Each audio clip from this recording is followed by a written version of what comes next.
Hey guys, my name is Humphreys and welcome to this channel where our goal is just to help you thrive in life and at life. And today I'm going to be talking about how to handle a breakup like a pro.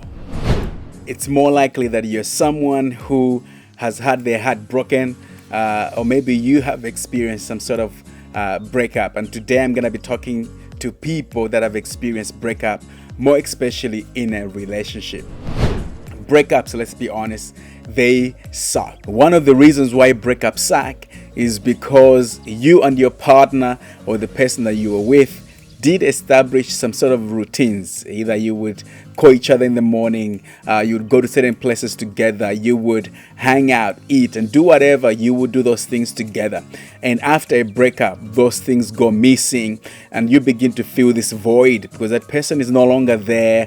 You're no longer doing the things that you loved together. Or sometimes you find yourself going to certain spaces and those spaces just trigger the whole thing, just begin to remind you of the great times that you used to have with that person. And I must say that whenever you go through a breakup, actually what happens is that you have experienced loss. You have experienced loss, and that can be so hard to embrace. And this sort of loss is so hard because loss is actually compounded, because you don't just experience one kind of loss. When you experience a loss in your life, you also experience other little losses. So for example, if you have experienced a breakup, what's going to happen is that the person is gone from your life, but at the same time, maybe you used to go to that social event together and you can no longer go with them. So maybe company, you have lost company there. Or maybe you were having great conversations and you have lost somebody that you can communicate with, or maybe ask questions or wrestle certain things with in life. So when you experience one loss, you tend to experience other little losses. Or maybe for some, it's even a loss of maybe a status. Maybe you were married and you're no longer married. You were in a relationship and you're now single. So you're losing other things out of this loss. That's why breakup do suck. So because there's a lot to talk about breakups, what I will do is that I'm gonna have part 1 and part 2, and in this video I'm gonna talk about the don'ts, things that you don't have to do when a breakup has happened. So let's jump right in. Alright, so how do you handle breakup like a pro? Number 1, you don't handle it, you embrace it. You don't handle it, you embrace it.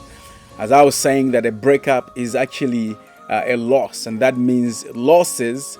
The best way that you can handle a loss is that you need to embrace it. You need to grieve it because a detachment has happened, and the best way that you can handle detachment is that you mourn it rather than wanting to appear as though nothing has happened. So yeah, let's just start from there, that you have to embrace the breakup. You have to experience it. There's times you're gonna cry, there's times you're gonna mourn, there's times you're gonna feel like, oh, miserable and things are not looking good. You need to embrace it. You don't need to run away from it. You don't need to run away from this. You need to embrace it. So the first thing that you need to do is to embrace the loss. Number 2, avoid unhealthy fixes. After a breakup, you're gonna find yourself running into things that can fix this void that you're feeling, and most of those fixes tend to actually be unhealthy. And I want to give you just a few examples. Some people will resort to drinking. They find themselves drinking more than they used to, or maybe they just start drinking because that becomes something that they run to, because a breakup is a pain, and often we don't want to face the things that hurt us because we don't want to see and look in to embrace that pain. So therefore we run into things that will fix it and things that will fill that void. So some can be drinking, some can be smoking, some will find themselves taking some drugs. Another fix is people find themselves getting involved with others, not for the sake of that they're ready to get involved, but they just want to fill the void of feeling alone. And this happens a lot, that after a breakup, then you begin to look in your phone. Who can you contact? Who can you call at in 9 p.m. or 11 p.m.? Who can get involved with you? So you find yourself like calling that girl that you haven't talked to in 10 years, calling that guy that you haven't spoken to in 3 years, because you just want a quick fix. Another fix is stalking your ex. Sometimes you can find yourself going online, just looking at their pictures or maybe the messages that you were sending each other, just looking in what's going on with their life. that can be an unhealthy fix to this breakup. Another unhealthy fix is self-pity. Other people find themselves like going to share the story of the things that has happened to them, not sharing as a way of wanting to find help, but actually sharing so that other people can just feel sorry for them. Oh, we cannot believe this has happened. Oh my goodness. And then you just feed on that, not because you need help, but you're just feeding on this, and you're getting addicted to self-pity. Other people will be maybe sexually promiscuous because the breakup sort of maybe gives them some sort of license, or I can just sleep around and become reckless with people. That is you running to an unhealthy fix. So avoid running into unhealthy fixes after a breakup. Number 3, don't revenge or wish your ex bad luck. What's gonna happen is that after a breakup, you're gonna be hurt, and whenever we are hurt, what happens to us is that we want to get even. We want to get even with the person who hurt us. In fact, I must say, we actually do get an even because if somebody pushed you, you want to push them, but you want them to feel it even more. If somebody stepped on your toe, you actually want to cut their leg. That's how we kind of like work, because we don't just do like, oh, how can you measure this, how much you push me, and therefore I'm going to push you the same. We actually tend to get an even. And one of your greatest temptations when a breakup has happened is that you want to seek revenge. You want to hurt that ex. But don't go there, because the people that seek revenge actually end up hurting themselves even more. Because revenge takes you to a place of you becoming a person you hate. And when you seek revenge, you become the person that you don't want to be.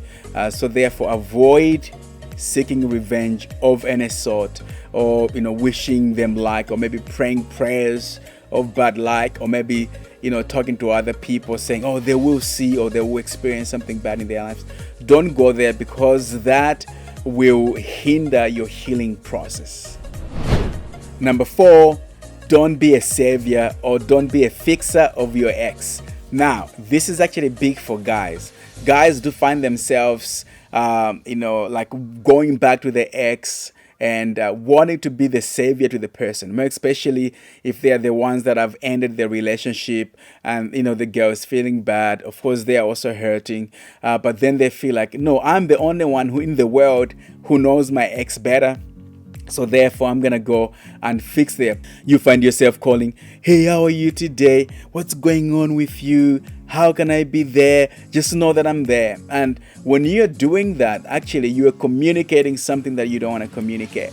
Now, it might be true that your ex actually needs help.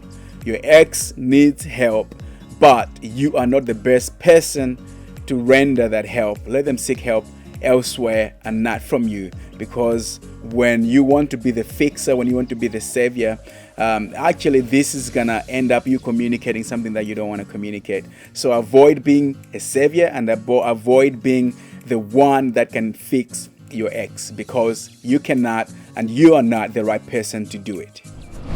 And finally, number 5, don't let your loneliness take you back.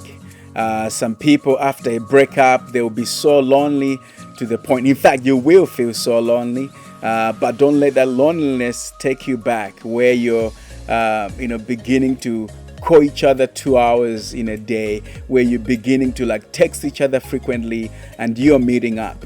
Some people actually, they find themselves maybe sleeping with their ex because they allowed loneliness to take them back. So make sure you don't allow loneliness to take you back, because that hinders your healing process. So these are the don'ts, and these are my thoughts on the don'ts, the things that you don't have to do when a breakup has happened. I would like to hear your thoughts of things that you shouldn't do when a breakup has happened. In the next video, I'm going to talk about the do's, things that you can now do when a breakup has happened, so that you can flourish and become better, because you have experienced a breakup, but a breakup shouldn't leave you broken. Thank you guys for joining today. Please leave me that like button, And if you haven't subscribed yet, go ahead and subscribe to this channel. I hope to see you in the next video.